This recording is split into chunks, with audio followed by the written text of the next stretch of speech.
시작을 했으면 합니다. 양해를 좀 부탁드립니다. 오늘 제 1011회 정직제식 포럼의 기획 포럼입니다. 오늘 주제는 차기 정부 조직 개편의 방향과 과제에 대한 그런 좀 국민의 많은 분들이 관심이 있어 할 그런 주제를 오늘 박강국 교수님께서 발표드립니다. 조경호 김동 조봉 교수님 됐습니다. 교수님께서 이제 토론을 해주시겠습니다. 먼저 박수로 발표해 주실 박강국, 조경호, 김동 네. 박수 한해 주시기 부탁드립니다. 네.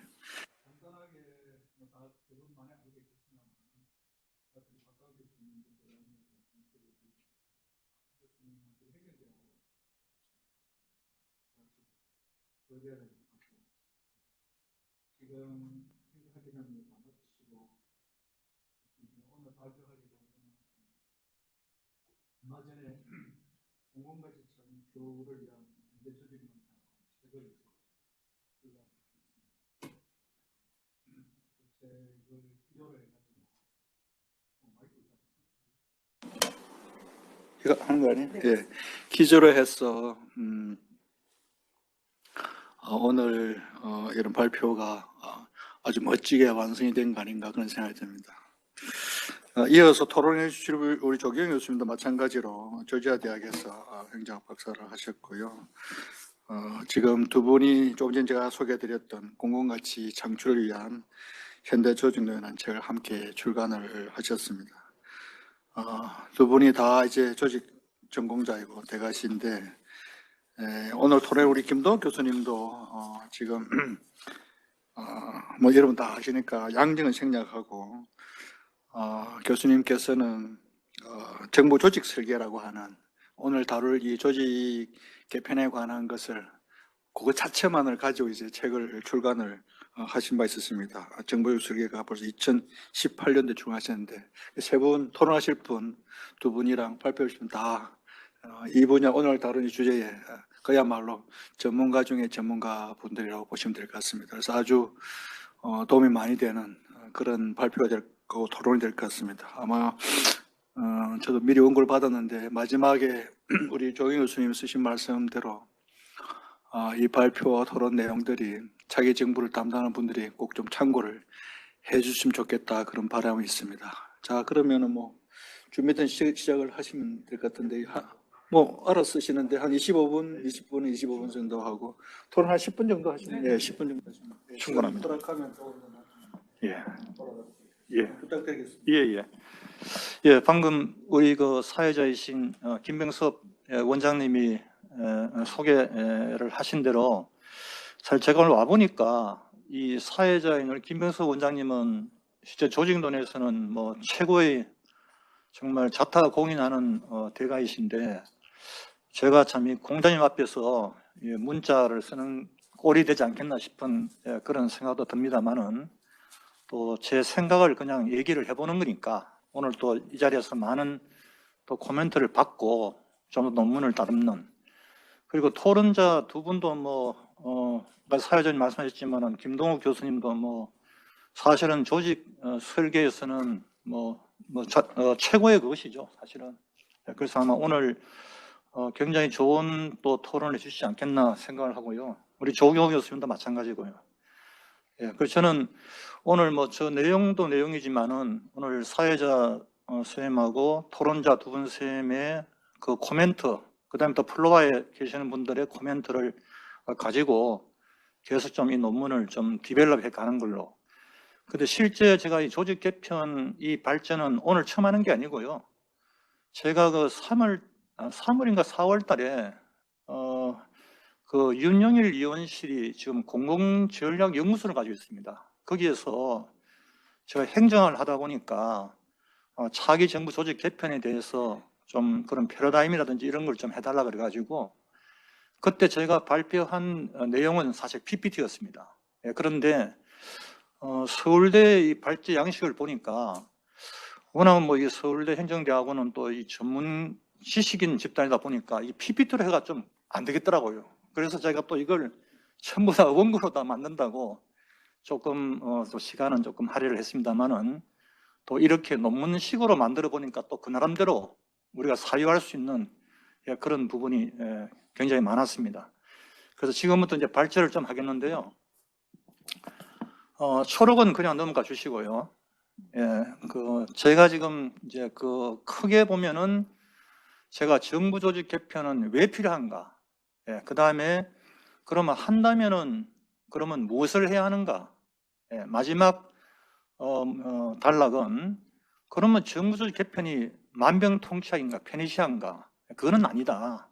그래서 지금 행정 문제가 점점 더 복잡해지기 때문에 이게 단순히 조직 개편만 가지고 해결될 그런 문제는 저는 아니라고 봅니다. 그래서 지금 제가 앞에 환경 변화 요인에서 보면은 제가 저 놀랜드 보고서에서 나온 2030 7대 메가 트렌드라는 게 있습니다. 근데 앞으로 행정 환경은 굉장히 이제 볼러타일하고, 그다음에 언설턴하고, 그다음 컴플렉스하고, 그다음에 앰비기어스하고, 그래서 그걸 약자로 VUC의 환경이다 이렇게 그 사람이 쓰고 있습니다.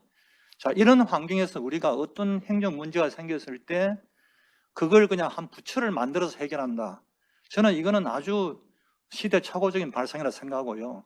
어떻게든 지금 있는 부처들이 서로 잘 이렇게 융합을 하고 조정을 하고, 그런 게 소위 말해서 거버넌스 개념이 더 필요한 거지, 이런 신설하고 뭐 통폐합하고 이런 것은 저는 오히려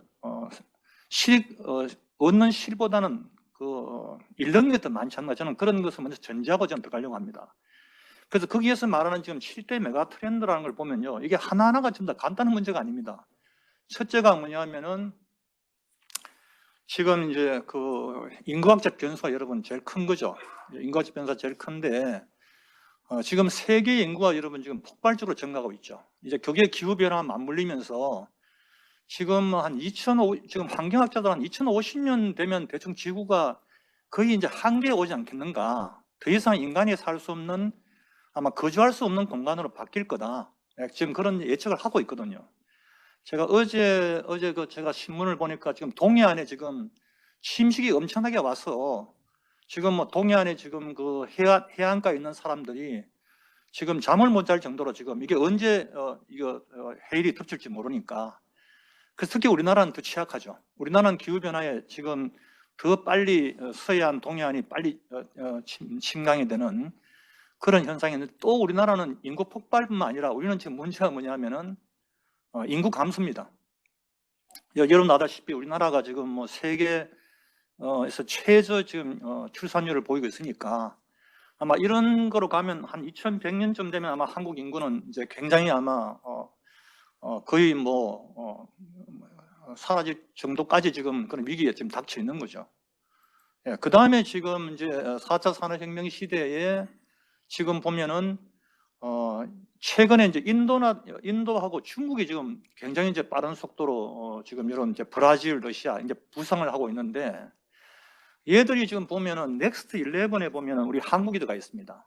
이 넥스트 11 국가에 굉장히 빨리 성장하는 그 국가 중에 한국이 들어가 있는데, 이게 지금 우리나라에서는 이게 맞을 수도 있고 안 맞을 수 있는 이유가, 지금 우리가 젊은 인구가 지금 급격히 감소하기 때문에 아마 한국이 지금 넥스트 11에 들어가 있지만은 이게 아마 탈락될 가능성도 상당히 높다라고 지금 이 놀랜드 보고서는 보고 있습니다. 그 다음에 이제 세 번째가 이제 뭐냐면은 이제 자원 부족이죠. 지금 인구가 이제 폭발적으로 증가되고 하다 보니까 지구의 지금 모든 자원이 이제 지금 이제 거의 이제 바닥에 이제 가 있습니다. 그 다음에 지금 또 문제는 뭐냐면은 이 기후 변화 때문에 앞으로 아마 전 세계 GDP의 20%가 그냥 다 사라져 버리는, 기후 변화 때문에 농작물도 재배할 수가 없고 이제 그런 상황으로 이제 가기 때문에 지금 이제 앞으로 우리가 경제가 급속히 성장한다는 것은 이제 상당히 어렵다. 결국 저성장 기조로 이제 계속 갈 거라는 그런 이제 전망이 굉장히 많고요. 네 번째가 이제 뭐냐면 생태위기입니다. 특히 우리나라가 기후 변화에 굉장히 취약한데, 우리나라가 무역 규모에 비해서 지금 우리가 에너지 소비는 또 굉장히 많습니다. 지금 우리가 무역 규모는 9위인데 지금 에너지 소비는 한 6위 정도 되고, 전 세계 6위. 그러니까 우리가 무역 규모보다도 더 많은 에너지를 지금 쓰고 있는 그런 국가이기 때문에 지금 유엔의 그 2050 에너지 전략 보고서를 보면요, 앞으로 친환경 에너지를 만들지 못하는 나라는 전부 다 후진국으로 전락할 거로 지금 예측을 하고 있습니다. 그래서 우리가 지금 특히 다른 나라보다도 우리는 기후변화 문제를 지금 이거 어떻게 해결해야 되느냐. 그런데 저도 지금 탄소중립위원회 제가 좀 박순혜 교수님 부탁을 받아 좀 하고 있는데, 사실 우리나라가 또 수많은 이해관계자들이 지금 얽혀 있기 때문에 이게 지금 만만하지가 않습니다. 지금 이게 그런 지금 난제가 또 있고요. 그 다음에 지금 이제 보면은 우리가 이거 6번째 좀 올려주실래요? 7대 트렌드인가 그죠? 그 다음에 이제 뭐냐면은 우리나라 같은 경우는 지금 이제 어떤 상황이 되어 있냐면 인구가 급격히 우리가 감소를 하기 때문에 우리는 지금 뭐냐면은 어떻게 하면 양질의 고급 인력을 확보할 거냐. 그게 딱 두 가지가 있습니다. 이게 뭐냐면은 여성들의 임금 격차를 줄여가지고 더 많은 여성들이 지금 이 노동시장으로 들어올 수 있도록 만들어줘야 되는데, 지금 가장 남녀 격차가 적은 스칸디나비아 나라까지도 지금 남녀 간의 임금 격차가 한 90% 정도 됩니다.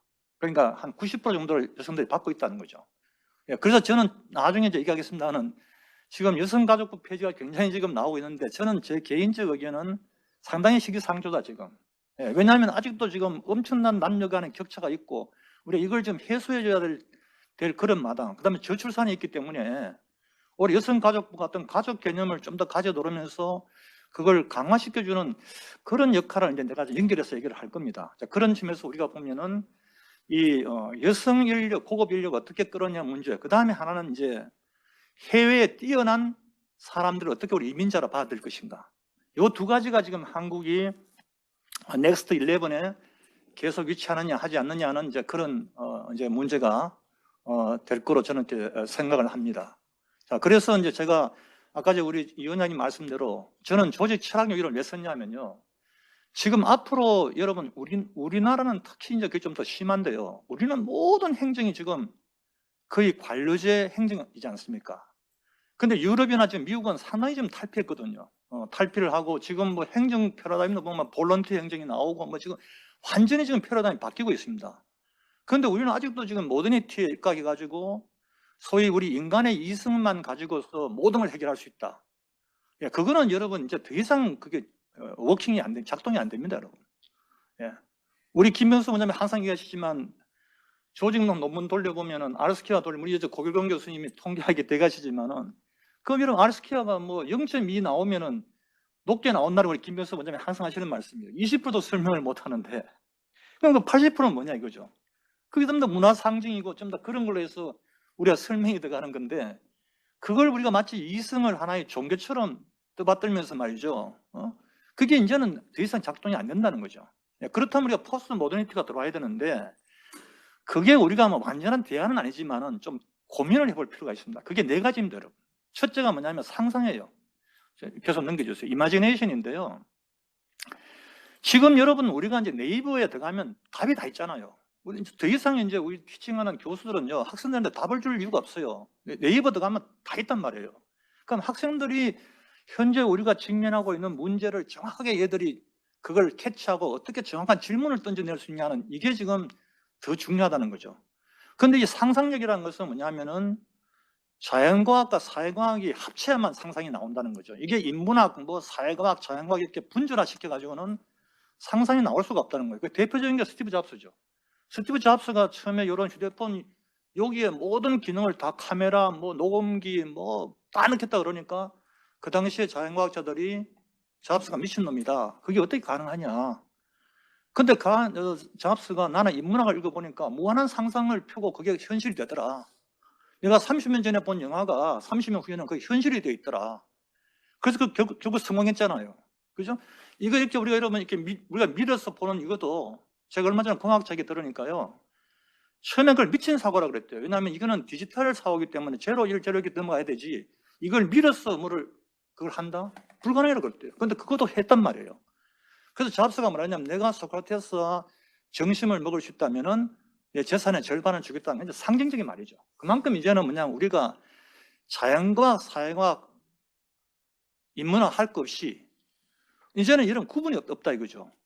그런데 지금 나중에 여러분 제가 이제 말씀하겠습니다만은 가장 큰 문제는 뭐냐면은 우리나라에 이런 규제가 굉장히 많죠. 제가 어제도 교육부 국장님을 만나서 회의하면서 교육부 규제 좀 풀어라. 예? 그 내가 이제 서울대 행정대학원 얘기를 했어요. 얼마 전에 서울대 행정대학원에 해프닝이 하나 벌어졌는데 3년, 4년치 출석부를 전부 다 제출하라 그랬다. 교수님들 연구 다 집은 근데 저 골공 교수님들 회수에 올렸잖아. 이게 도대체 뭐냐? 이게 교육부 할 일이냐? 그때 교육부 국장이 그래요. 아, 그거 할 필요 없는데 그거 뭐 저 국회의원이 요구했어. 우리가 그냥 내려보낸 건데 그거 뭐 꼭 해야 될 의무도 없습니다. 이러는 거예요.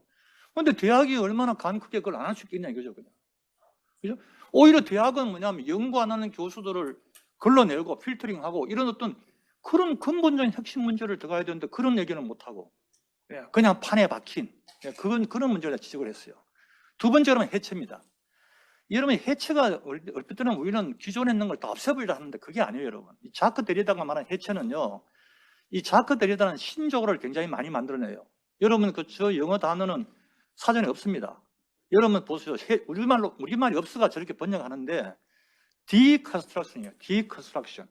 그럼 저건 뭐냐면 destruction하고 construction이 붙어 있는 거예요. 그러니까 저런 데리다가 저런 걸 참 많이 써요. 차연이라는 개념이 있는데 그것도 difference를 E를 A로 바꿔놓고 difference라 그래요. 발음은 똑같아요. 근데 그 단어가 틀린다고 스펠링이.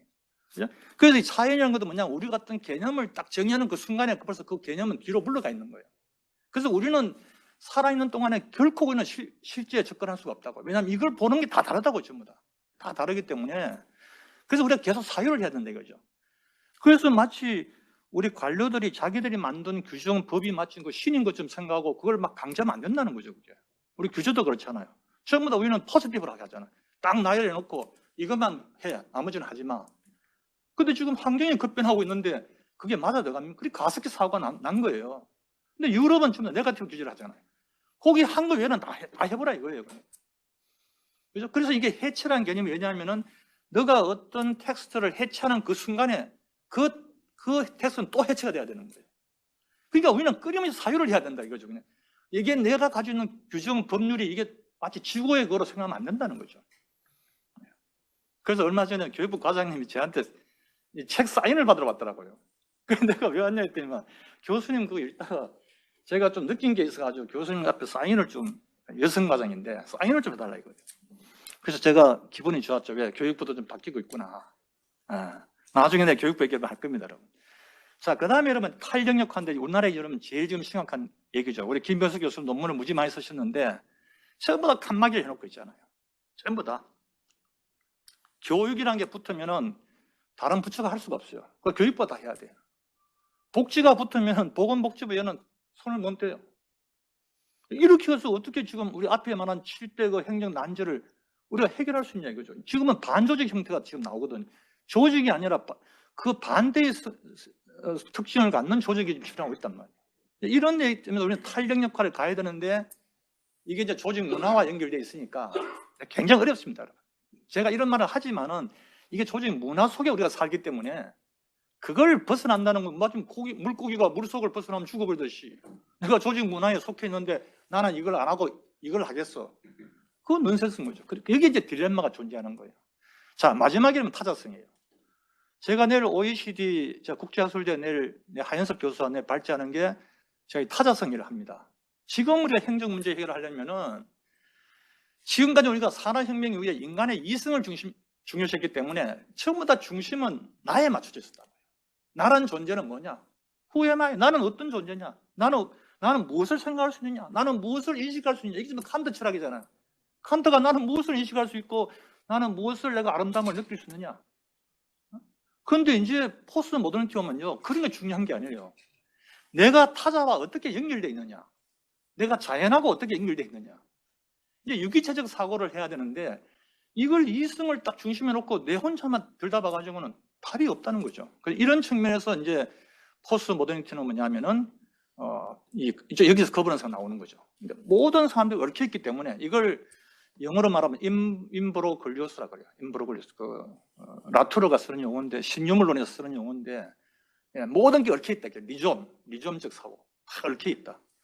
예, 그래서 여기 보면은 지금 협력적 거버넌스, 그래서 이제 거버넌스가 등장하는 거예요. 거버넌스를 가면 해야 되는데 저기 범죄하여는 저편은요, 사실은 은재호 오수길 교수가 먼저 한 게 아니고 사실은 문명재 교수가 저렇게 구분을 해놓은 거예요, 사실은.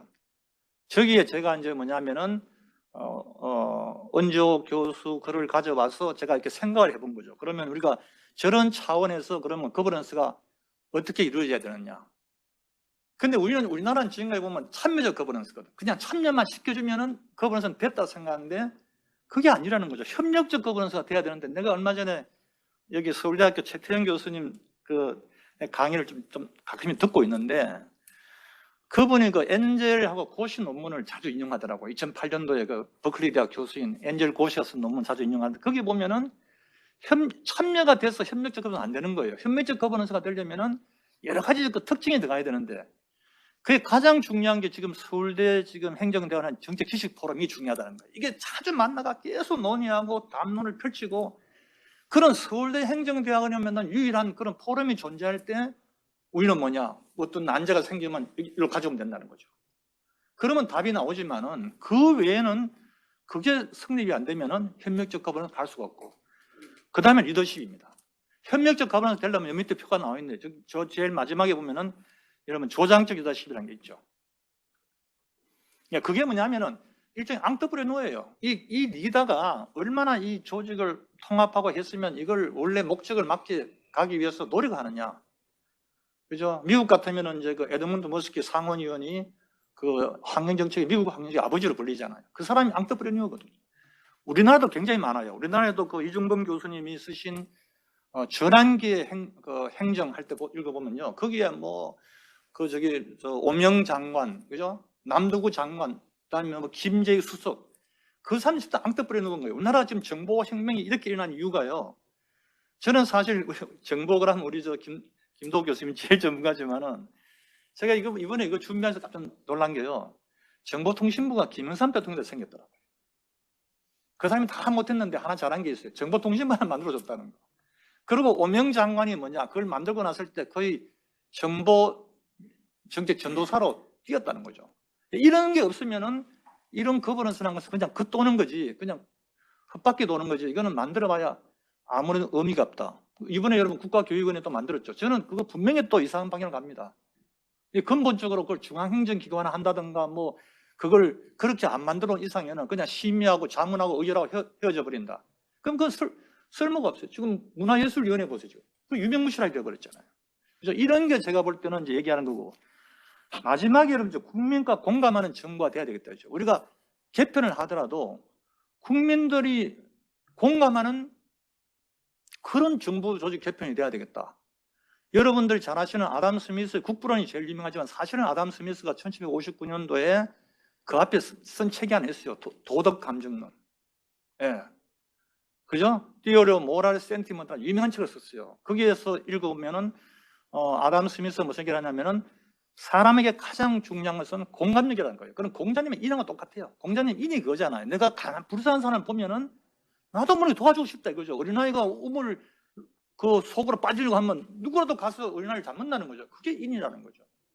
그런 공감이 안 되는 그런 정부. 이번에 이수관 교수가 그 블루 가버먼트라는 그 책을 썼는데 거기서 이걸 굉장히 강조를 하더라고요. 예, 그 블루 가버먼트를 통한 성과인데 그게 공감이에요. 거기다 그림 하나 보여주세요. 이게 지금 제가 경영학 교수한테 하나 받은 그림인데요. 요번에 이걸 이제 페이스북에 올려놓은 걸 내가 읽어보고 밑에 댓글이 하도 많이 달려 있어가지고 내가 이 경영학 교수한테 요걸 좀 내가 오늘 발제를 해야 되는데 좀 받아볼 수 없냐 했더니 자기가 요걸 보내주더라고요. 근데 요 그림이 일단 간단한 그림입니다. 이게 340개 기업, 그러니까 민간 기업입니다. 예, 기업을 조사를 해봤는데 여러분 저기 이제 스페이 틀렸어요. 저기 오타가 났는데 여러분이 공감을 X축이 공감이죠. 공감을 많이 하면 할수록 그 구성원들의 역량이 업체에 올라간다는 거예요. 공감력이. 그거는 임원도 그렇고 직원도 그렇다는 거예요. 그런데 이 연구에서 나온 이상한 결과가 뭐냐면 CEO는 아니에요. CEO는 유착하고 나타납니다. CEO는 권위주의적이라도 굉장한 그걸 막 구성원 역량을 끌어올릴 수가 있어요. CEO는. 자기도 지금 요 결과가 지금 아주 예매모호해서 이걸 좀 어떻게 해석해야 하는지 지금 고민하고 있다 그러는데, 어쨌든 이게 우리한테 시사하는 게 있잖아요. 우리 지금 정부만큼 공감 못한 게 없죠. 정부는 뭐 권력을 가지고 있으니까 무조건 예산 가지고 있고 하니까 국민한테 공감할 이유가 뭐가 있겠습니까? 근데 이번에 이수관계에서는 계속 강조하는 게 반응성이에요. 그래서 대통령 임기 중에 중간 또는 말에 국민한테 보고하는 그걸 제도화시켜야 된다. 국민한테 보도를 해야 된다. 내가 이런 공약을 했는데 이게 얼마나 이행됐고, 그것도 뭐냐, 산출 지표가 아니라 결과 지표로 보여줘야 된다. 그런 말을 제가 지금 하고 있는 겁니다. 자, 넘어가 주시죠. 자, 그 다음에 여러분, 제가 그럼 조직 개편은 무엇을 바꿔야 되느냐? 그런데 개편을 하려면 원칙이 있어야 되겠죠, 여러분. 그 원칙에 대해 제일 잘 쓴 논문이 2002년도에 대렉 지일이 쓴 논문이 있어요. 이 사람이 아마 유엔에 근무하는 사람 같은데, 그 원서를 보니까 굉장히 두껍더라고요. 엄청나게 두꺼운 거예요. 고영선 교수가 이 사람 걸 인용을 했는데, 제가 가능하면 원서에 가서 한번 보자 해서 내가 들어가 봤는데, 지일 대렉에 보면은 정부 조직이 굉장히 많잖아요. 그러니까 정부 혼자서 하지 마라 이거죠. 저 그림은 그런 그림입니다. 민간 니탁도 있고 아웃소싱도 있고 볼런티어도 있고 무지무지 많은데 그 조합을 해 나가야 되는데, 왜 정부가 혼자서 모든 걸 거버닝, 두잉 다 하려고 하냐 이거죠. 정부는 그냥 거버닝만 해라. 두잉은 딴 민간에 다 맡겨놔란 말이에요. 저는 이번에 그린 뉴딜도 그래요. 지금은 정부가 180조 들이가 한다는데, 저는 그 공무원한테 맡겨서 과연 뭐가 나올까 그게? 그런 저는 약간 의문을 가지고 있는데, 저는 이 논문에서는 지금 수직적 분할은 제가 안 다룹니다. 우리 이번에 현대조직론 책에서는 그 뉴멕시코 대학의 강성철 교수가 다양한 조합을 얘기하고 있죠. 그 사람은 볼런티어를 굉장히 강조하는데, 그 논문을 읽어보면은 지금 미국에서는 굉장히 많은 카운티나 주가 저런 수직적 분할을 통해 가지고 행정 서비스를 딜리버리 시킨다는 거죠. 그런데 제가 오늘 관심 있는 거는 요 다음 페이지입니다. 저는 수평적 분할만 오늘 다루려고 합니다, 여러분. 저는 수직적 분할은 그냥 이렇게 언급만, 그냥 개편 원칙에 들어가야 되는 거니까. 자, 수평적 분할에서 놓고 보면은 조직 개편을 할 때 우리가 지켜야 될, 그게 고영선 박사가 잘 요약을 하고 있는데요. 자, 업무의 유사성 또는 연계성 측면에서 유사하거나 연계성이 높은 기능은 하나로 통합하는 것이 효과적이다. 그럼 예를 들면 지금 기획재정부를 볼 수 있어요. 내가 이번에 이거 발제하면서 내가 기획재정부 행안부 공무원 차관급, 국장급을 몇 사람들 인터뷰를 해봤는데 그런 얘기를 하는 거예요. 왜냐하면 기획재정부가 보면은 지금 해외 금융을 맡고 있고, 금융감독원은 또 국내 금융을 맡고 있는데, 이거는 지금 해외 국내가 어디 있냐 그죠? 아까 우리 조직 철학에서 봤듯이 다 얽혀 있는 건데, 그럼 이거는 하나로 묶어주는 것이 오히려 더 효과적이지 않느냐 하는 그런 얘기를 하는 거죠. 물론 먹다 보면 또 비대해지는 거죠. 지금 금융감독도 지금 너무 비대하잖아요. 금융, 보험, 은행 모든 걸 다 가지고 있으니까 그 하나 자체도 비대한데 그걸 또 통합시켜 준다? 그럼 이런 문제를 또 어떻게 해결할 거냐 하는 거는 또 우리 조직학자들이 고민을 해봐야 될 문제죠. 자, 그 다음에 두 번째는 통솔 범위를 보라는 거죠. 이게 너무 조직이 비대한, 이게 또 딜레마에 빠지는 거예요. 우리가 결국은 개청자하고 통솔 범위가 딜레마의 상황에 놓여 있잖아요. 그죠? 그래서 우리가 지금 기획재정부도 보면은 사실은 과학하는 경제기획원하고 재무부를 구분해 놓으니까, 미국도 보면 재무부가 따로 나와 있잖아요. 그죠? 그러면 하나가 엑셀도 밟으면 하나는 브레이크를 밟아줘야 되는데, 이 같은 부서에 들어있다 보니까 어느 쪽으로 가야 될지 헷갈리는 거죠. 그게 아마 세 번째죠. 그죠? 추구하는 목표가 상이할 때는 분리해놔라. 그게 아마 김병섭 원장님이 그때 정부 혁신 분권위원장 장관급 하실 때, 그때 우리가 오다 받은 게 뭐냐면은, 환경부하고 그 당시에는 아마 건교부였을 거예요. 그걸 통합 한번 해봐라. 우리 한 1년간 연구했습니다. 그때 우리 원장님이 워낙 그걸 핵심 과제로 가져오셔가지고 1년 연구하고 나서 대통령 보고를 들어갔어요. 이런 문제가 있습니다 했더니만 그래 우리가 했죠. 지금 환경이 앞으로 엄청나게 중요해질 건데 그걸 건교부 통합시켜 놓으면은 항상 개발에 앞서 있고, 그 1차관, 2차관을 둔다 한들 그 환경이 소리를 낼 수 있겠습니까? 지금도 환경부를 만들어도 소리를 못 내는데, 그때는 대통령께서 위원장님 보고 들어가셨는데 하지 마라 해가지고 그때 그냥 없는 걸로 해버렸죠. 1년간 연구를 했는데. 이런 부분이 있다는 거죠. 자, 그래서 이제 여러분 이제 쭉 한 시간 제약을 받으니까 그죠. 그래서 이제 영국 그 사례를 제가 가져왔어요. 우리가 조직 개편을 한다 그러면은 할 수 있는 게 이제 뭐냐면은 우리가 통합을 한다거나 뭐 그다음 분리한다거나 그죠. 그다음에 신설한다거나 뭐 흡수한다거나 뭐 폐지한다거나 요 5개 유형을 벗어날 수는 없어요. 요 5개 안에 들어와야 되는데 그러면 어느 쪽을 택하는 것이 가장 적정할 것인가? 이건 이제 엄청난 담론을 하고 토론을 해야 되겠죠. 예. 자, 그래서 제가 여러분 이제 차기 정부 조직 개편의 방향에 좀 얘기하면요. 이제 우리가 앞에 이제 환경 변화가 왔으니까. 제가 최근에 우리 전영환 교수님 조직론 강의하죠. 제가 들어보니 그런 얘기를 하시더라고요. 뭐냐면은 이 환경이 바뀌기 때문에 조직이 바뀐다는 거죠. 환경이 안 바뀌면 조직이 바뀔 이유가 없죠. 예. 그런데 조직이 바뀌더라도 조직 사회학자처럼 능률성 관심이 없다는 거예요. 조직은 생존해야 되니까. 뭐 그 조직이 바뀌어가지고 뭐 잘 되든 말든 관심이 없고 어떻게 하면 이 조직이 환경에 적에 살아남느냐 말이죠. 그렇게 또 관심을 갖는 것도 있기 때문에 조직 개편 목적이 꼭 뭐 효과성을 올린다?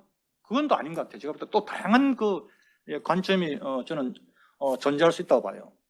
그래서 여러분 제가 여기서 이제 몇 가지 얘기하면요.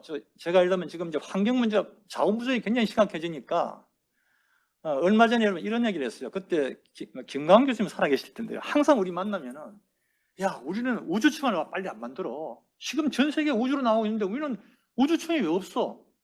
그때 저는 한 10년 전에 그 말씀 듣고는 김광 교수님 상당히 앞선 생각을 하고 계시는구나 했는데 지금에 와서 보면 성견점이 있는 거예요. 이제는 우주에 가서 이제 자원을 가져와야 되니까.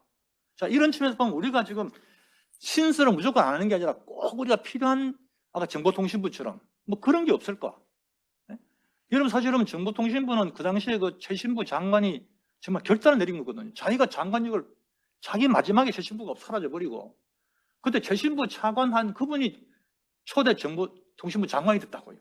그런 사람이 누가 있겠어요? 자기 장관직을 넣어 있을 때 조직이 없어졌어.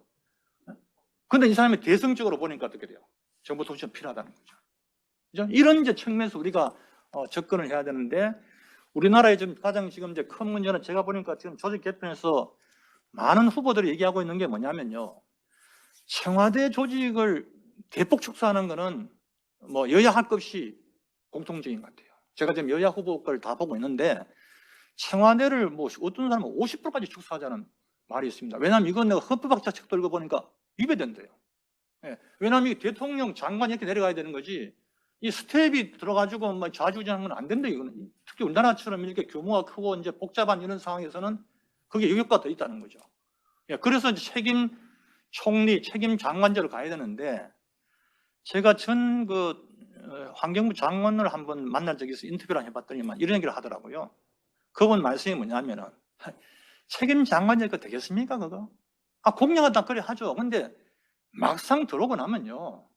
아니 수석을 딱 두는데 다 그 가서 앉아있지 누가 그 장관한테 그걸 주겠습니까? 인사권이 있습니까? 예산권이 있습니까? 뭐가 있습니까? 아무것도 없는데. 그래서 저는 행안부 차관 내보고 그러는 거예요. 전 행안부 차관 내보고 이러더라고요. 아니 중앙인사위원회를 없앨 때는 인사혁신처를 만들었잖아요. 근데 이게 조직은 또 행안부 가지고 있고 인사는 인사혁신처 가지고 있고 아니 조직과 인사랑 같이 맞물려 돌아가야 되는데 그걸 왜 같이 못 붙였냐 하면은 행안부가 워낙 반대를 하니까 조직을 떼내버리면 행안부는 존재이가 없잖아요. 그래서 그때 못했다는 거예요.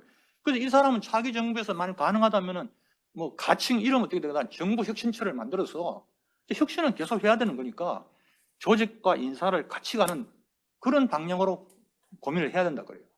제가 여러분이 역대 정부를 내가 왜 다 적어놓은 줄 아세요? 김대중 정부, 노무현 정부, 이명박 정부, 박근혜 정부, 문재인 정부 다 적어놨죠. 여러분이 차별화 시켜주면요.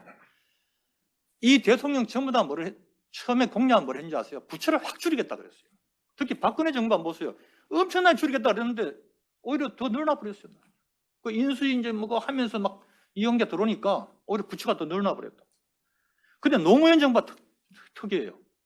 노무현 정부 때 가장 부처의 확장이 없었습니다. 왜냐하면 그 노 대통령 자신이 이 행태를 바꿔야 된다. 그래서 이제 학습 조직 만들고 뭐 BSC 구축하고 뭐 그때 뭐 COP 만들고 야단 했죠 그냥. 공무원은 그걸 바꿔야지. 구조 개편하면 그게 무슨 의미가 있냐. 그래서 특징 중에 뭐냐면 노무현 정부 때 여러분 보시면은 저 보세요. 총회 인건비 제도. 저 전부 다 장관들한테 이제 그걸 주려고, 자율권을 주려고 시도했단 말이에요. 근데 이명박 정부, 박근혜 정부 보면은 자, 그 다음에 오늘 문재인 정부만 봅시다. 문재인 정부 특징은 뭐냐면은 공무원 숫자가 엄청나게 늘어났어요. 저게 내가 얼마 전에 국회 그 예산정책처 글을 하나 보니까요. 저게 뭐 향후 10년 안에 국민 부담은 엄청나게 줄더라. 저게 뭐 몇 조 단위입니다. 몇 조 단위 저게.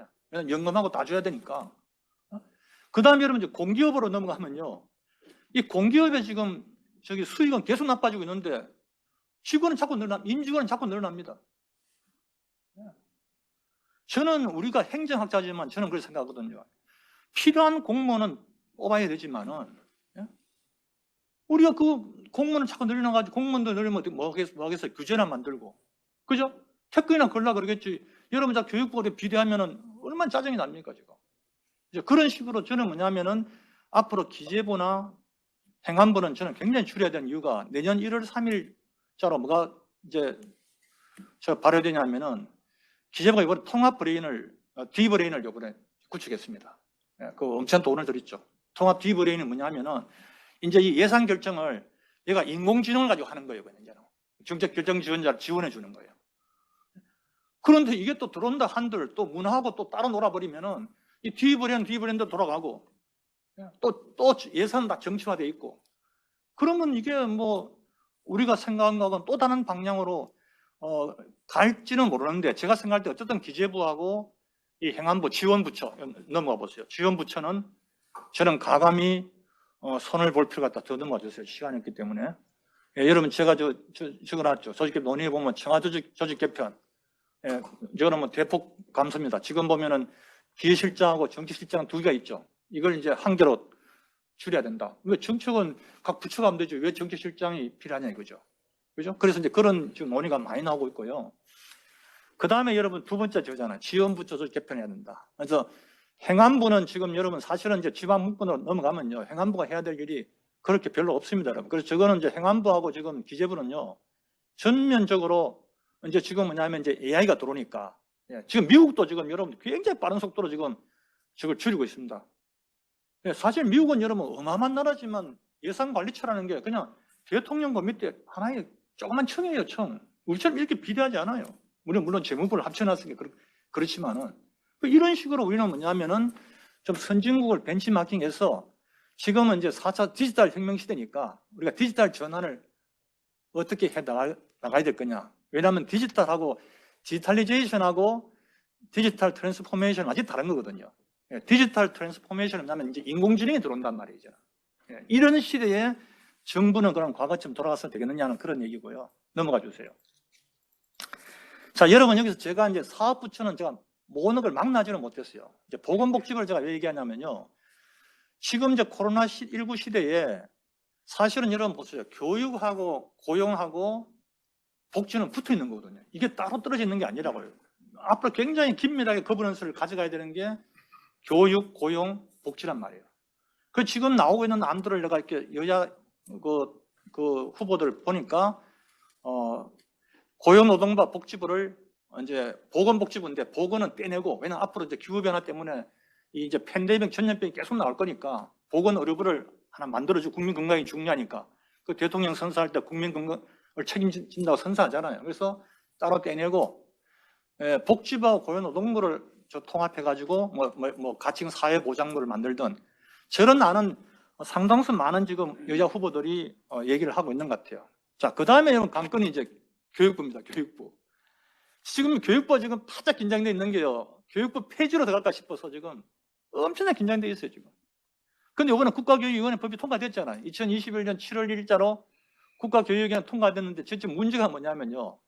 저 국가교육위원회 저 구성을 어떻게 한 줄 아세요? 여야가 또 동숭과 뭘 또 추천합니다. 그럼 저거 또 정치화되면 당연한 거죠, 저게.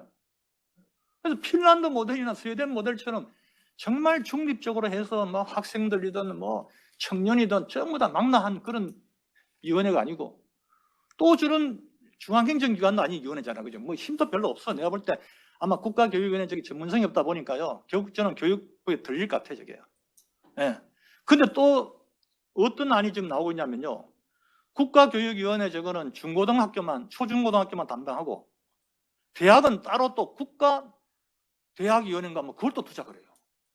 이게 뭐, 이 옥상옥이 되는 거죠. 이게 뭐, 여기 또 저기 국가교육위원회가 있고, 여기는 또 국가 또 대학위원회가 있고. 여러분, 그게 아까 제가 저희 철학에 얘기했지만은 그게 여러분 구분이 됩니까? 니좀처럼 다 얽혀 있는데, 여기까지는 여기, 여기까지는 여기. 이게 안 되는 거죠. 그래서 제가 저거는 강력 반대했어요. 제가 그때 가서 저는 국가대학위원회를 또 만든다는 것, 저거는 좀 굉장히 제고를 해야 된다 했고, 여성가족부가 제가 얘기했고, 제가 그죠? 좀 더 고민해 봐야 된다 했고요. 그 다음에 여러분 중요한 지금 아주 컨트로버시한 이슈가 지금 환경기후 에너지부입니다. 환경기후 에너지부를 만들려고 하니까 이 반대하는 쪽은 영국과 독일 사례를 가지고 들어오는 거예요. 영국, 독일이 저걸 이제 하려고 통합화 시켰는데 결국은 뭐 산업계하고 막 반발이 생겨가지고 더 문제가 생기니까 저걸 다 없애버렸어요. 그냥. 그래서 이제 나온 대안이 뭐냐면은 대통령 직속으로 환경기후 무슨 위원회를 두자. 지금 그런 또 안이 나오고 있어요. 근데 우리는 자꾸 위원회를 많이 만들어 본들 그게 뭐 공정거래위원회처럼 진짜 뭐 엄청난 그 중앙행정기관으로서의 파워를 준입법권, 준사법권 뭐 그걸 다 가지고 있으면 모르지만은 그렇지 않고 그냥 위원회 하나 만들어 놨다. 그게 얼마나 과연 그 기능을 할지 이런 부분을 제가 좀 얘기를 했고요. 제가 다 막내는 못했습니다. 그 다음에 제가 이제 재동포청적을 왜 얘기를 하냐면요. 지금 이제 우리나라가 이제 지금 뭐 해외 이민자가 지금 엄청나게 지금 많은 증가되고 지금 우리가 또 아웃바운드를 좀 해야 되니까 자 이런 상황에서는 여러분 그 밑에 펴 보십시오. 지금 우리가 해외 재동포 관리가 지금 수많은 부처에 여러분 저게 지금 다 이렇게 분산돼 있어요. 지금 저게. 그럼 저거를 뭔가 이제 통합적으로 저걸 해서 우리가 앞으로 이제 아웃바운드도 굉장히 이제 우리가 이제 신경을 써야 되니까 차제에 재동포청을 만든다는 그런 공약을 하시는 분이 있는데 저도 상당히 그 부분은 좀 일리가 있는 것 같아서 이거는 우리 행정학계에서 한 번 더 좀 논의를 좀 해볼 필요가 있겠다. 저는 그런 생각을 했고요. 넘어가 주세요.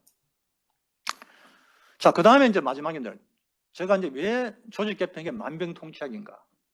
예, 그때 여러분 지난 정부 때 그 행안부 차관했던 윤종인 지금은 장관 개인정보보호위원회 그런 거 있죠, 그죠? 그분이 하신 말씀이 있어요. 자기가 미국 가서 이 공부를 할 때 이 조직 개편을 가지고 갔대요.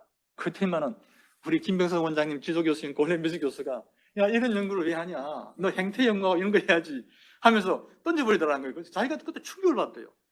아, 이게 그렇게 조직 개편 이게 만병통치가 아니구나. 이게 보여주기식 행정은 좋아도 이게 근본적인 변화를 가져오는 건 굉장히 어렵구나. 자, 그래서 여러분 제가 여기 로버트 카츠가 2009년도에 쓴 책이 뭐냐면요. 예, Skills on Effective Administration 이렇게 썼어요. 그 책에 뭐를 쓰고 있냐면은 앞으로 조직 관리자에게 필요한 것은 세 가지 기술이 필요하다. 예, 테크니컬 스킬인 상무적 기술하고 휴먼 스킬인 인간계 기술, 조정해주고 갈등 해주는 그런 인간계 기술. 그 다음에 구성원에게 비전을 제시해주는 그런 꿈을 주는 개념적 스킬이 중요하다. 근데 물론 이제 그 직급에 따라서 그게 이제 비율이 달라지겠죠, 그죠? 이런 얘기를 하는데 제가 볼 때 지금 가장 큰 문제는 뭐냐면 지금 우리나라 전세가 지금 뭐로 가고 있냐면요. 지금 디지털 트랜스포메이션 간단 말이에요. 디지털 전환은 가고 있는데 우리는 공무원들이 디지털 돼서 아는 사람이 별로 없어요. 예. 아마 김동욱 교수님이 한 100분 1만 공무원이 안다 그래도 아마 우리나라가 진짜 저는 개벽한다 봅니다, 지금. 전혀 무개념이에요, 무개념. 예. 그게 뭔지도 몰라요. 그런데 자, 그분은 사라 그래. 그분은 됩니까? 왜냐하면 그 엔젤 고시 논문에서 뭐가 있어요. 그분은서 되려면은 지식 격차가 없어야 된다. 지식 격차가 심한 데는 그분은서가 될 수가 없다는 거죠.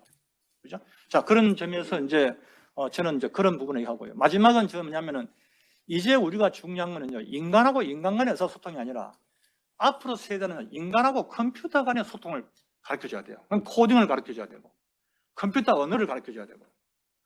그래서 요새 젊은이들 쳐다 보면 블록체인가 있고 요새 좀 다 뭐 코인가 있고 한 이유가 얘들이 그게 또 자기 살아가는 데는 그게 맞다는 거죠. 자, 이런 점에서 우리는 뭐냐 앞으로 이런 교육을 강화시켜야 되는데 교육부는 왜 못하죠? 수도권 규제에 걸려 있잖아요. 수도권은 모든 대학들은 규제에 걸려 있습니다. 컴퓨터 걸 내가 듣고 싶으면 들을 수가 없어요. 다 통제해버리기 때문에. 하버드 대학 같은 경우는 지금 수천 명이 듣고 있다잖아요.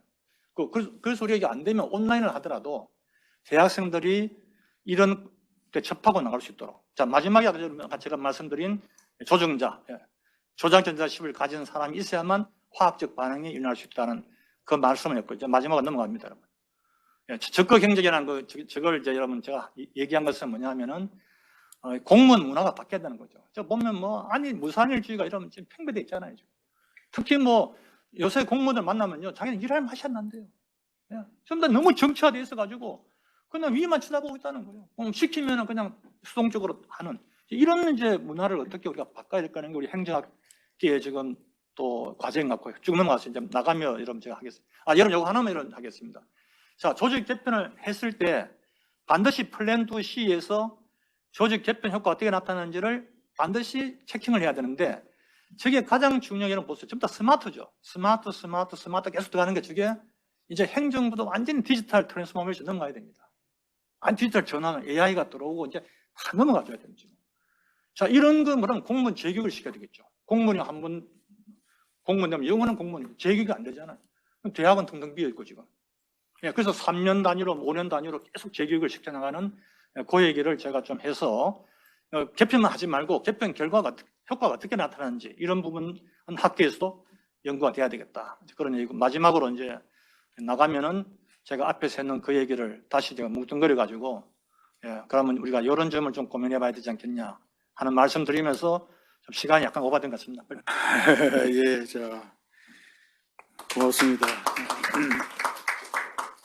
하실 말씀 많으실 텐데 시간 때문에 제약이 많아서 부탁을 드렸습니다. 자, 두 분 어떻게 토론 10분씩 좀 부탁드립니다. 예. 네.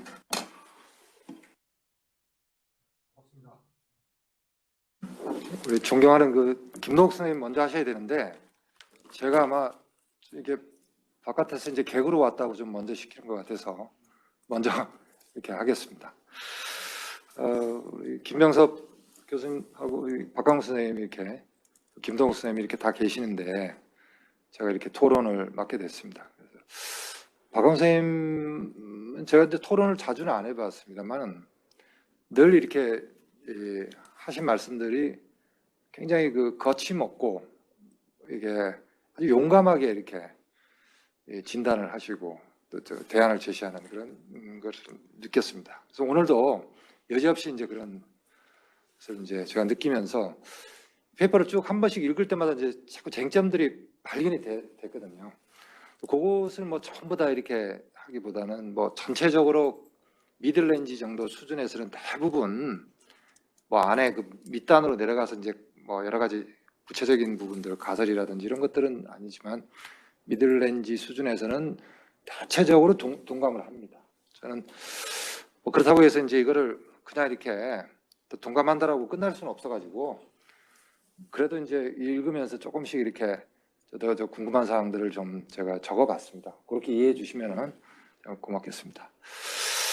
그래서 일단은 이제 제목인데요. 차기 정부 조직 개편인데 실제로 보면은 이제 교수님께서 조직 구조에 대한 개편뿐만 아니고 조직의 과정에 대한 개편이라든지 조직의 어떤 행태, 문화 이런 전반에 이제 그걸 다루고 계시기 때문에 이제 부제를 좀 달아가지고 이게 쫙 이렇게 전파를 하시면은 굉장히 효과적이겠다 이런 말씀을 좀 드리고 싶고요.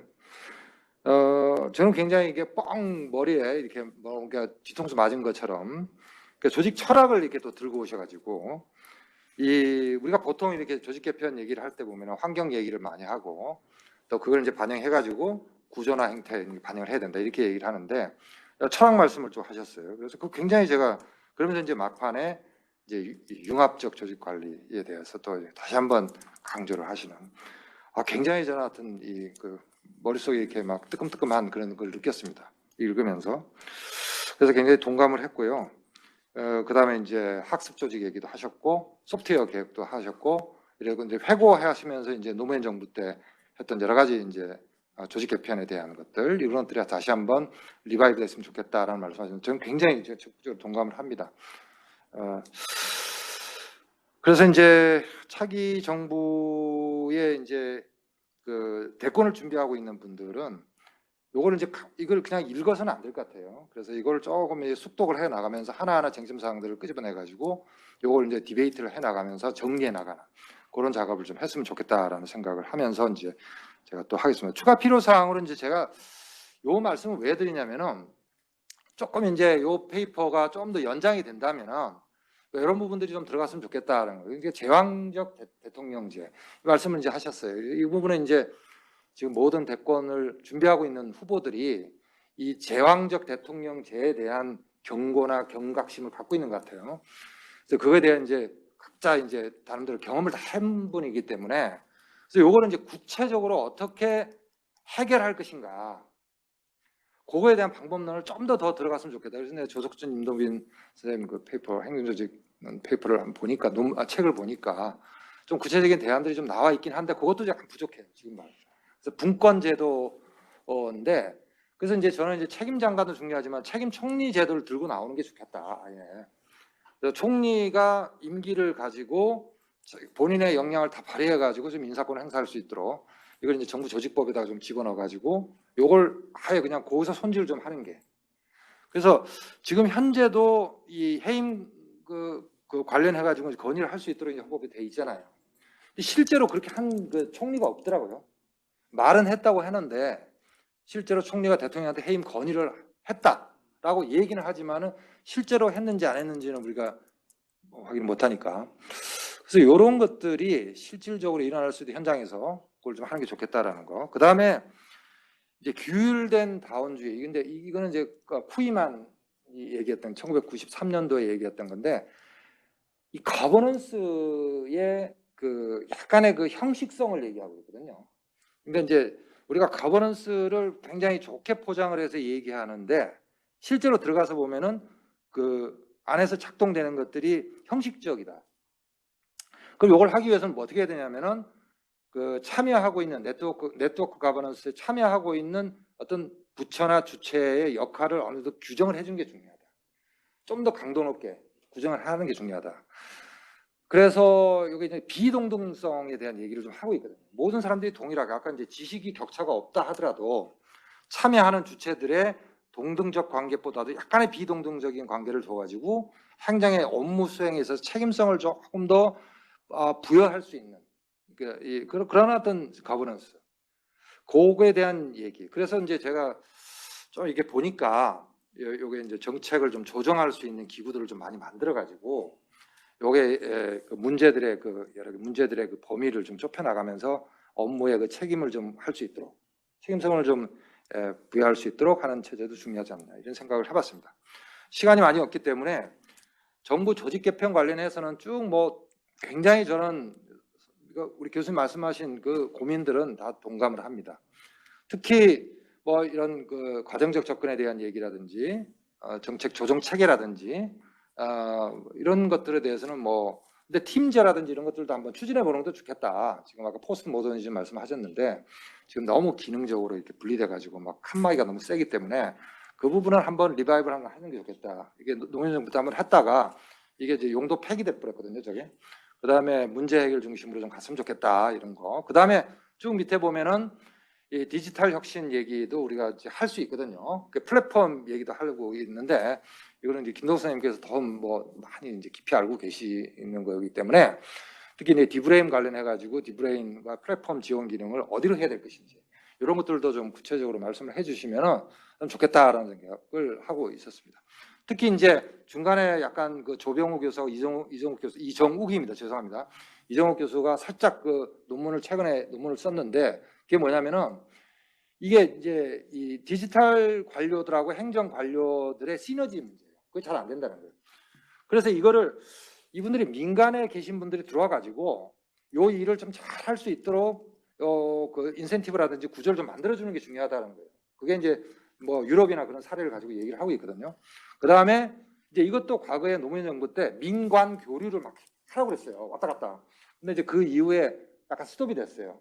관료들이 민간에 갔다가 돌아오는 것을 약간 지양하자. 이건 그 약간 그런 분위기상에서 지금 잘 안 되고 있는데 이걸 다시 활성화 시켜가지고 아까 말씀드린 소프트 개혁을 좀 해야 되겠다. 그다음에 전담부처 얘기는 뭐 참 맞습니다. 근데 아까 말씀하신 대로 탄소 중립 관련해 가지고 이게 이제 지금 가만히 보니까 탄소 중립 정책 조정 체계가 지금 잘못되어 있는 것 같아요. 그래서 거의 녹색위원회를 거의 갖다 붙여가지고 지금 만들어 놓고 있거든요.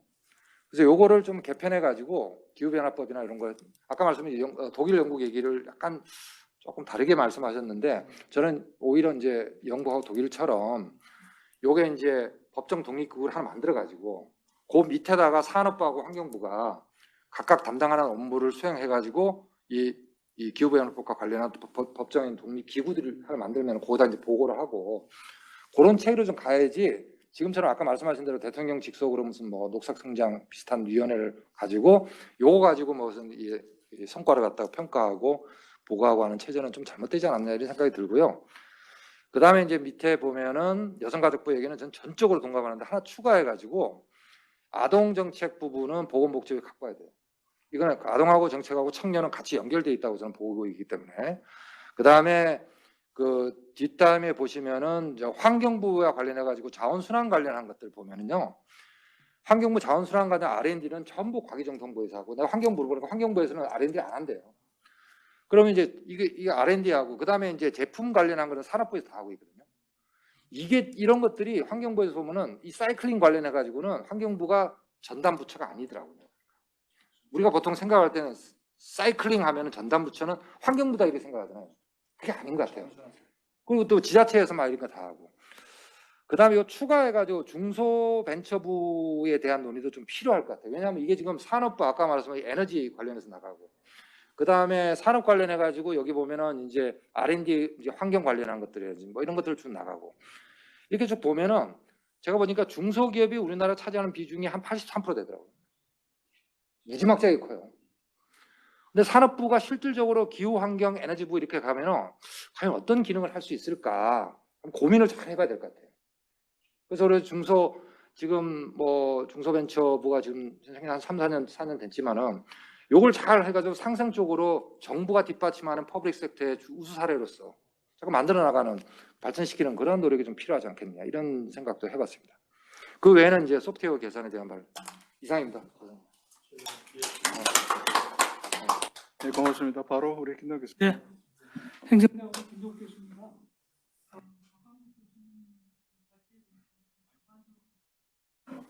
전반적으로 그 공감을 하고 단순히 그런 이 조직의 어떤 그 구조 개편이 아니라 거기에 이어지는 소프트한 운영이라든지 또는 이 변화 관리 뭐 이런 것, 그리고 궁극적으로 나아가면 어떤 사람의 변화, 조직 문화의 변화 이런 말씀 주신 거는 상당히 그 중요한 그 포인트라고 생각합니다.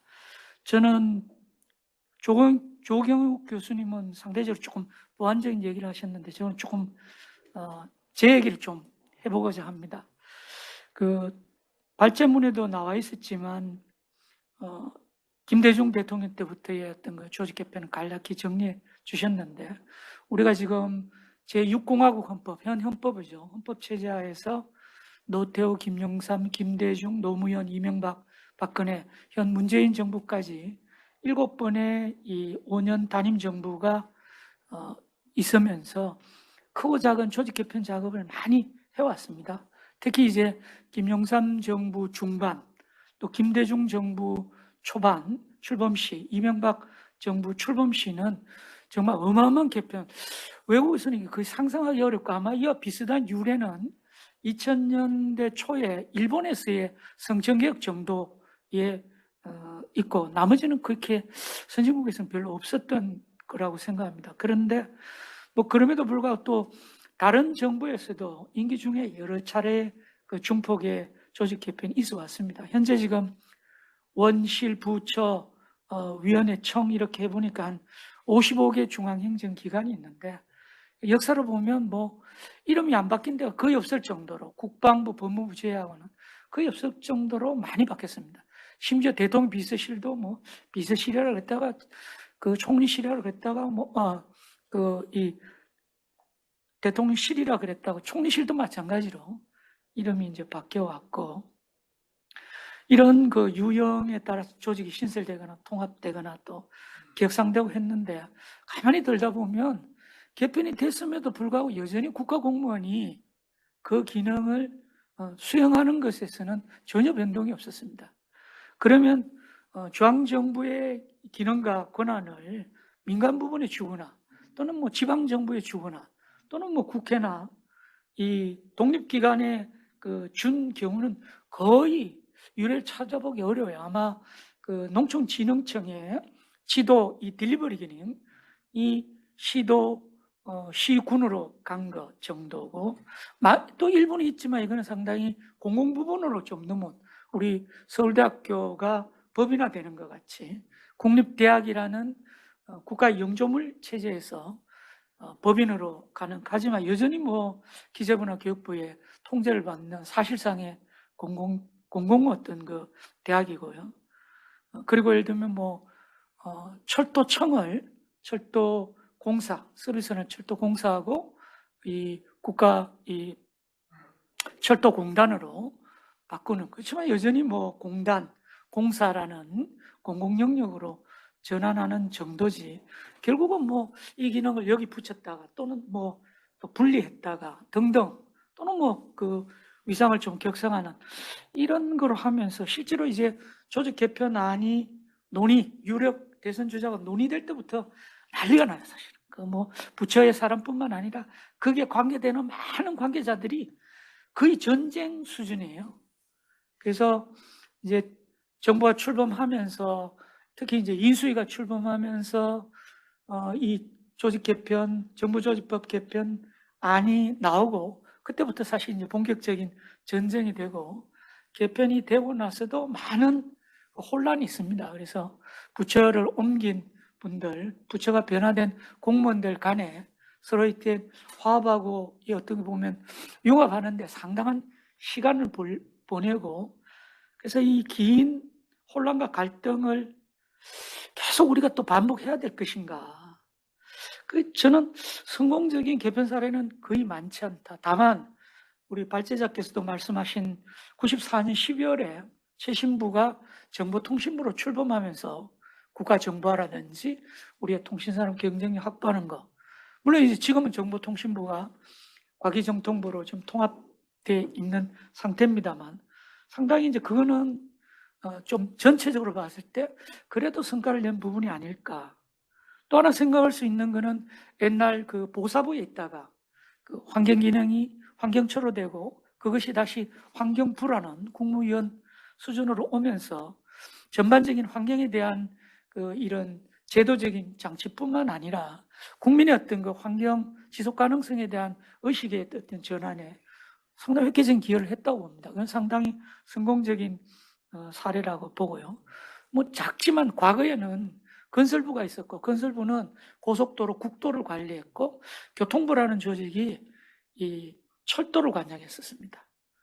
그래서 철도가 상대적으로 건설부의 육상 고속도로, 자동차 도로에 죽었었는데, 이게 이제 건설교통부, 지금은 이제 국토교통부로 이름 바뀌었죠. 그렇게 되면서 육상교통 체제가 상당히 효율적으로 투자가 되고 관리됐다. 뭐 이런 것들은 상당히 조직 개편의 성공적인 사례지만, 그동안의 조직 개편을 통해서 갔던 엄청난 국가 사회적 비용에 비해서는 그 성과는 미미하다고 저는 봅니다. 그래서 제가 한번 이번에 이거 보면서 우리가 참조할 수 있는 나라가 저는 한 5개 나라 정도라고 생각해요. 독일, 프랑스, 영국, 일본, 미국. 그러니까 미국은 대통령제 국가이고, 나머지 4개 국가는 의원 내각제고, 의원 내각제는 상대적으로 이 집권당이 정부를 구성하니까 조직 개편이 조금 더 자유롭습니다. 특히 뭐 프랑스 같은 경우는 과거에는 많이 바뀌었고, 영국도 좀 바뀌었는데, 최근 10년간은 거의 바뀌지 않았어요.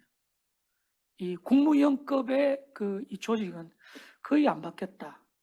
상당히 안정적으로 유지를 하는데 왜 그럴까? 근데 우리는 또 이게 이제 차기 정부 준비하면서 조직 개편 논의가 이게 바람직한가? 확실한 거 이건 있어요. 정치적 상징성을 확실하게 획득합니다.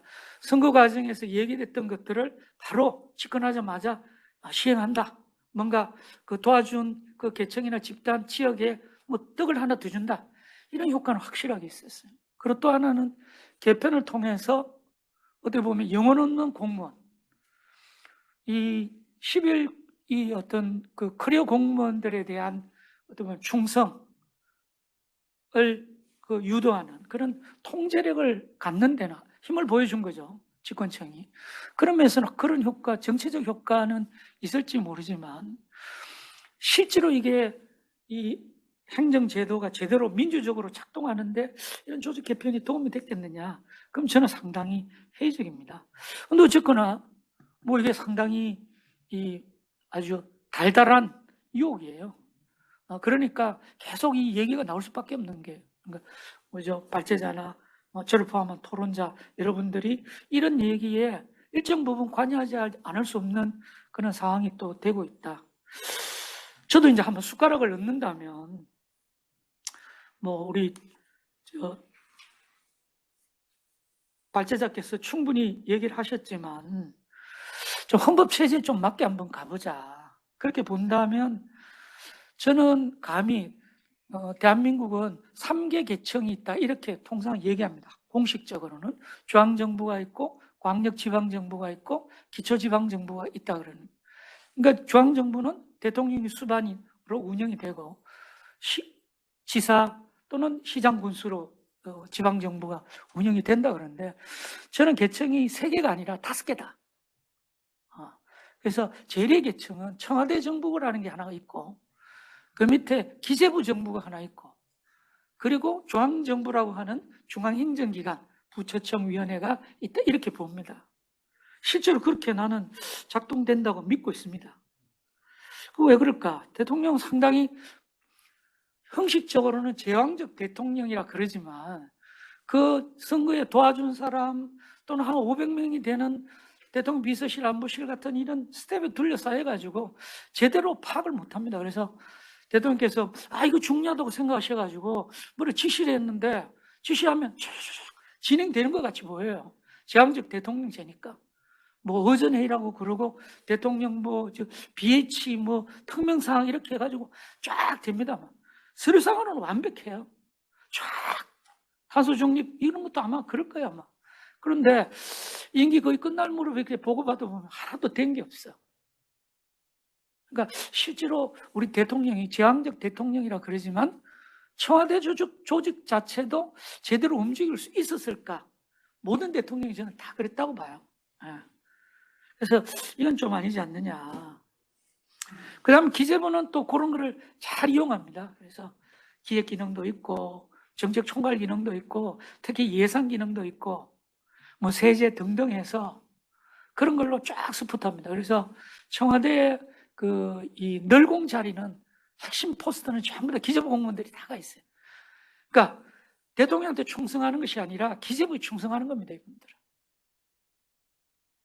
그리고 각종의 지금 뭐 예산 편성에서부터 또 예비 타당성 조사라든지 공공기관 경영평가 이 등등을 통해 가지고 중앙행정 조직에 대한 장악력이 막강합니다. 타이틀도 또 경제부총리잖아요. 그래서 저는 감히 국무총리는 모르겠으나 국무조정실, 국무총리 비서실은 기재부 밑에 있는 게 분명합니다. 네. 힘없는 그냥 부처일 뿐이에요. 네. 그래서 이거는 좀 바꿔야겠다. 그러려고 그러면 국무위원 중심으로 국정이 제대로 끌고 가줘야 된다. 그러면 대통령이 훨씬 더 스텝에 인해 장막에 둘러싸이지 않고 국무위원들한테 실제로 그 미션을 지금 18분이 계시는데 그 18분하고 같이 상의하고 하면 훨씬 더 정치적 민주성이라든지 책임성이라든지 또는 그 투명성이라든지 오히려 정책의 효과성, 효율성 이런 게 높아질 거다. 한번 시도해 봤으면 좋겠습니다. 다음 대통령이. 근데 이제 문제가 좀 있는 게 지금 공식적으로는 주사무소 이 중앙행정기관들이 대부분 세종을 중심으로 대통령이 있는 서울과 세종이 분리돼 있잖아요. 그래서 이거 어떻게 보면 궁극적으로 저는 단기적으로 봤을 때는 세종으로 갈 수밖에 없는 게 아닌가. 세종에 행정부만 가는 것이 아니라 국회의 어떤 권능도 자꾸 커지니까 결국은 뭐 임시수도 개념으로 가든지 세종으로 가는 것도 방법이다. 이렇게 생각해 볼 수 있겠습니다. 지금 뭐 역대 정부가 다 이 자치분권 이거 강조하는데 가만히 따져보면 지금의 서비스가 획일적인 서비스가 아니잖아요. 상당히 지역 특화되고 계층 특화되고 이 개인 맞춤형으로 서비스가 되는데 그런 거 잘하는 거는 역시 중앙정부보다는 지방정부다. 그래서 다양한 분야의 이 서비스들을 지방화할 필요가 있겠다. 저는 뭐 보건, 복지, 식품안전, 통계, 교통, 중소기업 지원, 고용, 심지어 대학 지원조차도 지역 대학의 문제가 지금 많다고 매일매일 신문에 나잖아요. 그 문제 중앙정부 교육부는 전체적으로 봐버려요.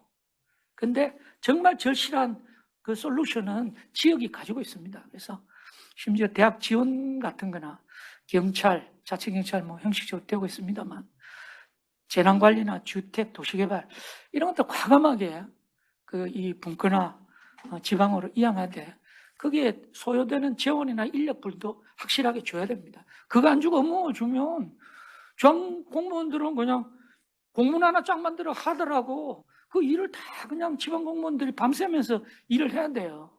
그건 좀 아니다. 그래서 그 인력이라든지 재원 같은 것들을 확실하게 주면 상대적으로 조금 중앙정부가 조직 면에서나 기능 면에서 조금 슬림화 될 수 있지 않을까. 지금 제외 동포청 말씀 주셨는데 발제자께서 저도 마찬가지로 이 국제 기능이 좀 커져야 돼. 지금 우리 GDP 기준으로는 2020년 기준으로 세계 10위입니다. 세계 10위. 그리고 수출 기준으로는 세계 9위예요. 우리는 선진국이고 통상국가입니다. 선진국 중에서도 이 스스로의 국내 어떤 그 규모가 크지 않는 우리 같은 경우는 국제 쪽에 관심, 그 정보, 흐름 이런 것들을 정말 신속하게 하고 정확히 분석해서 거기에 신속히 적절히 대응해 줘야 됩니다. 자, 지금 문재인 정부 들어서 K방역에서 방역 잘했으면 잘하고 있습니다. 중증 환자 비율 엄청나게 낮고 사망자 엄청나게 낮아 좋아요. 근데 지금 국민들이 초기에 K방역 잘했다 그러지만 백신 관련해서는 조금은 실수를 한 거죠, 우리가. 그 왜 그랬을까? 이렇게 들다 보면 미국이나 이스라엘이나 유럽 같은 경우는 신기술, 그게 이제 메신저 RNA, 지금 모더나나 화이자 같은 그런 백신에 대한 이 과학기술적 정보가 부족했던 거예요. 그래서 과기정통부나 또는 뭐 식약처나 보건복지부나 또는 청와대나 근데 저는 코어가 국정원이라고 봐요. 국정원이 이제는 해야 될 일이 해외 정보 쪽입니다. 특히 기술, 산업 이런 쪽에 집중적으로 가야 우리 국익을 지킬 수가 있습니다. 근데 거기에 조금 실기를 한 거죠. 그러니까 정보가 없었던 거예요. 그러니까 이스라엘이나 미국의 그 첩보 기능, 이 메신저 RNA 1상, 2상, 3상이 어떻게 되고 그 효능성이라든지 안전성 이런 것에 대한 정보 그건 누가 가집니까? 이거는 첩보 수준으로 들어가줘야 되는 거예요. 그런 역할을 해라. 국내 이제 4차는 없어졌잖아요. 그렇게 좀 바뀌어야 되는 게 아닌가. 그 다음에 지금 이제 한 250만 정도 외국인이 국내에 들어오고 있습니다. 이분들이 다 우리 내국인하고 똑같이 생활하잖아요. 그런 데 대한 지원, 뭐 관리적인 측면도 있지만 지원 이런 거 하는 그런 뭐 기능들 이런 거 좀 강조해야 될 것 같고 또는 조금은 이제 뭐 사소할 수는 있는데 해양경찰청 기능이 앞으로 상당히 중요해질 거다 생각합니다. 왜냐하면 우리 발제자께서도 자원 얘기했는데 지금 국토 개념, 그러니까 한반도에 한 10만 남한 하면서 한 10만 평방킬로미터 이 국토 개념에서는 자원이 한계가 오는 거예요. 우주도 물론 가야 되지만 바다 쪽으로 생각하면 이걸 지키는 게 되게 중요합니다. 그래서 코스탈 가드 개념으로 해양경찰청이 좀 가져야 되는 게 아니라 지금은 이 바닷가 지역에 일반 경찰 같은 그런 기능을 하는 것이 아니라 이런 국경을 보드 컨트롤하는 그런 기능으로서 가져야지 특히 중국이라든지 앞으로 동남아 국가와의 관계에서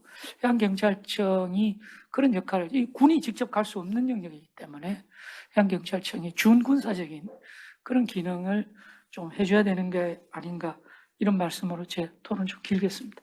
감사합니다.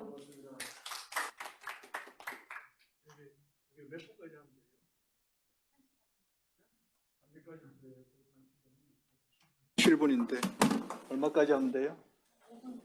5분 정도? 자, 시간을 저희가 많이 써서 그런데 그래도 뭐 워낙 중요한 문제고 하니까 플로어에 혹시 질문하실 분, 코멘트 하실 분 간단한 1분씩이라도 있으면 하시죠. 뭐. 우리 정강 원장님 아까 좀 계셨는데 안 보이시네. 금방 나가시는 거. 혹시 다른 분 있으시면 우리 이승 교수님 하실래요? 고일은 교수님 안 하시? 네. 제가 시간이 없다고 그러니까 다들 챙겨주셔가지고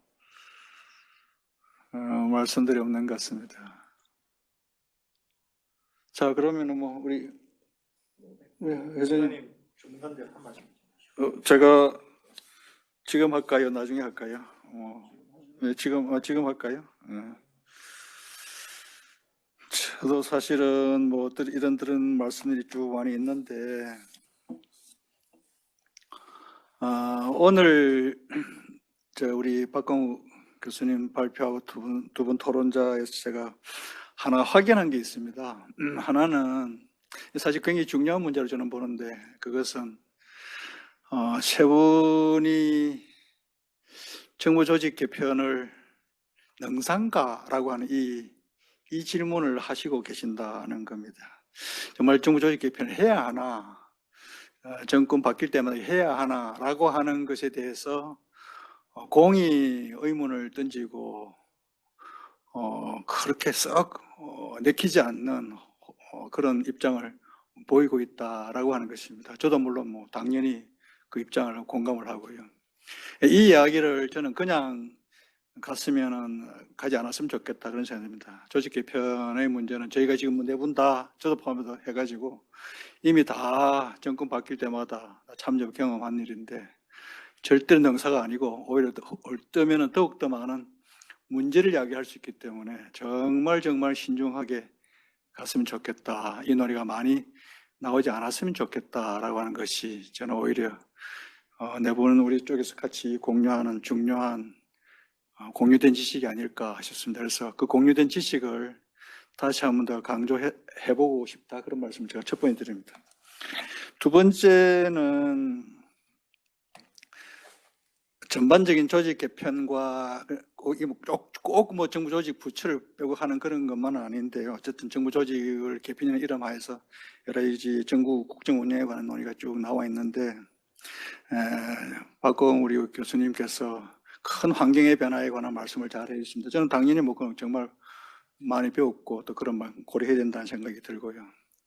그에 못지않게 중요하게 고려돼야 될 부분은 저는 바로 국민이라고 생각합니다. 정부 조직이라고 하는 것이, 정부라고 하는 것이 국민이 원하는 것을 지금 해주고 있는가라고 하는 데 대해서 저는 반드시 의문을 던져야 한다고 봅니다. 부동산 문제 한번 생각해 보면은 뭐 부동산 우리 같은 일반 시민들이 뭐 잘못해서 지금 이렇게 문제가 되고 있는가? 지금 대장동이 무슨 우리가 뭐 잘못해서 뭐 이런 일이 벌어지고 있나? 이런 생각이 많이 듭니다. 그뿐만 아니라 일자리를 구하지 못해 가지고 젊은 사람들 고통을 엄청나게 받고 있는데 도대체 뭘 하고 있나 하는 그런 생각이 듭니다.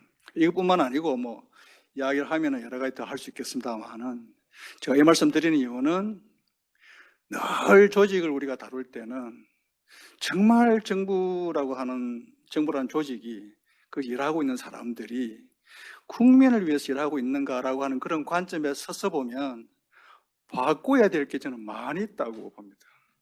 특별히 저희가 신경 써야 될 거는 정부에서 하는 일의 기능을 우리 김나옥 교수님 저는 전적으로 동의하는데 할 수만 있다면 지방으로 보내라. 할 수만 있다면 민간으로 보내라 라고 하는 그런 생각을 해봅니다.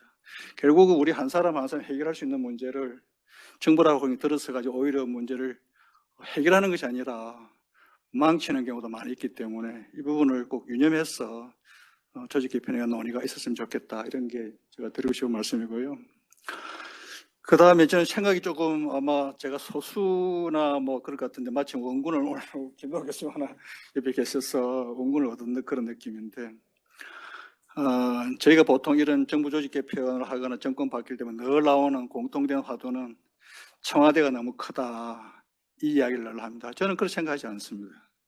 청와대가 크다거나 문제가 많다는 것이 아니라 그래서 늘 청와대 크다는 것 자체가 문제가 있고 뭐 하는 건 저 동의를 하는데 해결책으로 나오는 것이 뭐 숫자를 줄인다거나 그 다음에 책임 총리를 한다거나 라고 하는 식의 논의에 대해서는 저는 그건 아닌 것 같다 이런 생각이 듭니다. 이 말씀 드린 이유는 정치권 특히 국회 쪽에 있는 사람들은 당연히 이런 이야기를 많이 하겠지만은 생각해 보면은 굉장히 중요한 선출직은 바로 대통령이고 우리는 대통령이 우리가 원하는 일을 해주기를 바라는데 해주기를 바라는 사람이 할 수 있도록 여건을 저는 만들어줘야 된다고 봅니다.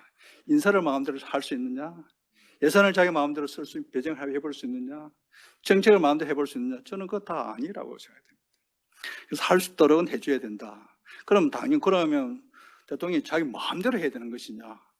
지금 우리나라 헌법학과 조직법에는 그렇게 할 수 있도록 되어 있지 않습니다. 실제로는. 그렇기 때문에 아까 말씀 잘 해주시는데 바로 국무회의를 중심으로 가야 된다. 정부 조직법대로 가야 된다. 정부 조직법에서 책임 총리라는 말은 없습니다. 그런데 부처는 있습니다. 부처는 관할권이라는 게 딱 정해져 있습니다. 모든 일은 부처가 하도록 되어 있기 때문에 그래서 국무회의가 중요한 겁니다. 그렇기 때문에 헌법에 나와 있는 대로 정부 조직에 나와 있는 대로만 해주면 나라 돌아갈 수 있습니다. 그래서 너무 대통령을 잘못한다고 할 것이 아니라 오히려 반대로 너무 중간층에 많이 있는 총리실을 저렇게 크게 두어도 괜찮을까라고 하는 식으로 가는 게 저는 오히려 더 맞지 않나 그런 생각이 들고 그래서 대통령이 대통령으로서 일을 할 수 있도록 만들어주는 것도 또한 중요하고 대통령은 자기가 이제 임명한 장관이 일을 할 수 있도록 또한 위임해 주는 게 중요하고 장관은 밑에 있는 우리가 기관장이나 또 시국장관들은 일할 수 있도록 장관이 위임해서 권한을 맺어주는 게 중요하고 뭐 등등등 해가지고 정말 저희가 업무 분장대로 좀 일을 할 수 있도록 하는 것이 저는 훨씬 더 중요하다 그런 생각이 듭니다. 뭐 이런 것이 제가 늘 이제 정답을 주시고 예, 정말 좀 답답하고 그래가지고 그런 생각대로 좀 갔으면 좋겠다는데 마침 우리 김동욱 교수님 똑같은 생각이고요. 그래서 지방 그다음에 우리 시민들의 권한을 줘라, 지방으로 줘라, 부처 일할 수 있도록 줘라 이런 생각이 듭니다. 혹시 나중에 기회가 생기시면 꼭 좀 해줬으면 좋겠다는 생각이 드는 게 뭐냐 하면은 아까 전에 수평적 분업화, 수평적 분화에 대한 말씀은 해주셨는데 수직적 분화는 시간 때문에 안 해주셨잖아요. 못 하셨잖아요. 그런데 저는 오히려 수직적 분화에 대한 얘기가 많이 나와야 될 것 같아요. 이번에는 예를 들자면 지금 정부 출연 연구기관이 이렇게 역할을 계속 예산을 많이 써도 괜찮으냐. 그 예산을 대학으로 보내면, 민간기관으로 보내면, 지방으로 보내면 어떻게 될까. 이런 부분, 이게 뭐 연구뿐만 아니죠. 많은 기능들이 있는데, 우리 정부 부분이 지금 공공부문 전체 포함해가지고 너무 지금 커져가고 있는 상태, 아까 말씀해 주신 커져가고 있는 상태이기 때문에 이 부분은 저는 정리를 해야 된다, 이런 생각이 듭니다. 뭐 이런 두서없이 그냥 가진 생각을 말씀을 드려봤습니다. 자, 그럼 마지막으로 우리 박광욱 교수님께서 해가지고 마지막이었습니다. 예, 제가까지 이제 시간이 또 엄청 지나기 때문에 빨리 마무리하겠습니다. 제가 아까 조직 철학에서 해체란 말 했죠. 제가 가지고 있는 이 생각이 바로 또 막 그냥 여지없이 우리 사회자님과 토론자님에 의해서 해체가 됐습니다. 그러면 김병석 원장님하고 김동욱 교수님하고 조경 교수님 생각이 또 맞냐? 그것도 아닙니다. 그것도 해체 열려 있어야 됩니다. 계속 해체하다 보면은 우리가 뭔가 찾아간다는 거죠. 그냥. 예, 그래서 오늘 저는 이 발췌하면서 느낀 게 상당히 다양한 관점이 존재하고 우리가 그 관점에 대해서 또 계속 인덱스 연구가 이루어져야 되고 그 부분을 저는 많이 느꼈고요. 마지막 한마디는 저겁니다. 아직 김동욱 교수님이 그 기재부 얘기를 했는데 사실은 저도 기재부 많은 공무원들을 만나보면 기재부는 갑 중에 갑입니다. 왜냐하면 예산을 주기 때문에 그래서 꼼짝을 못 한다는 거죠. 그래서 이런 부분을 앞으로 권력이 너무 또 집중되면은 항상 역경이 나오지 않습니까? 그죠? 이런 부분을 약간 김동욱 교수님 말씀대로 어떻게 이걸 또 평론을 가져가야 될 것인지 이런 부분은 제가 계속 좀 고민을 하면서 좀 기회를 받도록 그렇게 하겠습니다. 고맙습니다. 예. 그러면은 오늘 우리 1011회 정치지식 포럼은 이것으로 마치도록 하겠습니다. 우리 발표해준 박권 교수님, 토론을 김동욱 조경 교수님, 우리 플로우에 함께해 주신 모든 분들, 그리고 온라인상에 계시는 모든 분들에게 감사하다는 말씀을 드리면서 1011회 정치지식 포럼 이것으로 마치도록 하겠습니다. 감사합니다. 수고 많으셨습니다. 예. 자.